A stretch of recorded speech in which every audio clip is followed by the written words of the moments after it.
ঐতিহ্যের সমৃদ্ধ জনপদ নড়াইল।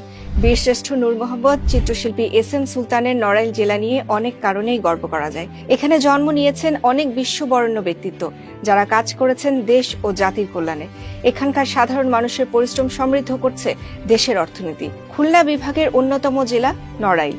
৭.৫ লাখ জনসংখ্যা অধ্যুষিত এই জেলার আয়তন মাত্র ৯৯০ বর্গ কিলোমিটার। তবে আয়তনে ছোট হলেও দেশের মানচিত্রে গুরুত্বপূর্ণ স্থান দখল করে আছে নড়াইল জেলা। ইতিহাস, ঐতিহ্য, রাজনীতি, অর্থনীতি সকল ক্ষেত্রেই উল্লেখযোগ্য অবদান রেখে যাচ্ছে। ১৯৮৪ সালে জেলার মর্যাদা পাওয়া নড়াইল একসময় পিছিয়ে পড়া অঞ্চল হিসেবে পরিচিত ছিল।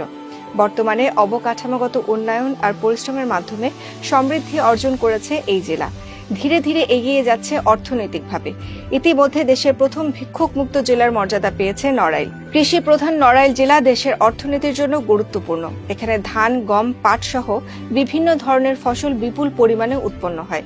সরকারি হিসেব অনুযায়ী ধান এবং মাছ উৎপাদনে উদ্বৃত্ত জেলা নড়াইল, অর্থাৎ নিজেদের প্রয়োজনের চেয়ে বেশি খাদ্য উৎপাদন করে এই অঞ্চলের মানুষ, যা অন্যান্য এলাকার চাহিদা পূরণে ভূমিকা রাখে।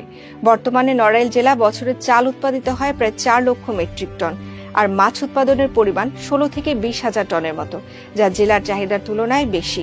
এছাড়া সোনালী আঁশ হিসেবে পরিচিত পাট উৎপাদনে সমৃদ্ধ জেলা নড়াইল।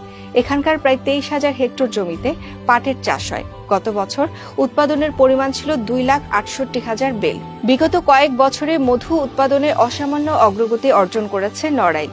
একসময় এই অঞ্চলে ১ টন মধু পাওয়া যেত না, বর্তমানে উৎপাদিত হয় ১০০ টনের কাছাকাছি। সব মিলিয়ে দেশের কৃষি অর্থনীতিতে গুরুত্বপূর্ণ অবদান রাখছে নড়াইল জেলা। ঐতিহ্যবাহী এই জেলায় জন্ম নিয়েছেন অনেক খ্যাতিমান ব্যক্তিত্ব। বিশ্ববরেণ্য চিত্রশিল্পী এস.এম. সুলতান নড়াইল জেলার সন্তান।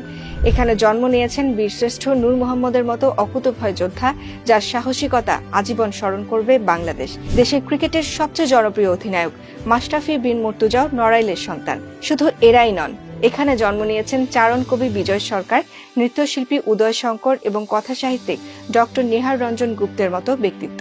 নড়াইলের আনাচে কানাচে ছড়িয়ে আছে অনেক ঐতিহাসিক দর্শনীয় স্থান। এর মাঝে উল্লেখযোগ্য হচ্ছে সুলতান কমপ্লেক্স, বীরশ্রেষ্ঠ নূর মোহাম্মদ শেখ কমপ্লেক্স, বাধাঘাট, হাটবাড়িয়া জমিদার বাড়ি, পণ্ডিত রবিশঙ্করের আদি নিবাস, গোয়াল বাথাল মসজিদ, কালীবাড়ি মন্দির ইত্যাদি। এছাড়া আধুনিক বিনোদনের জন্য নড়াইলে রয়েছে বেশ কিছু রিসোর্ট এবং পিকনিক স্পট। খাবারের জন্য নড়াইল জেলা বেশ বিখ্যাত। এখানকার খেজুরের রস এবং পেরো সন্দেশের সুনাম রয়েছে সারা দেশে। দুধে ক্ষীর দিয়ে তৈরি পেরো সন্দেশ এই অঞ্চলে বেশ জনপ্রিয়। এছাড়া নড়াইলের ছানার জিলাপি, ক্ষীর সন্দেশ, রসগোল্লা ইত্যাদি বিখ্যাত। প্রিয় দর্শক, আজ এই পর্যন্তই। আমাদের পরবর্তী প্রতিবেদন দেখার আমন্ত্রণ জানিয়ে শেষ করছি। ধন্যবাদ।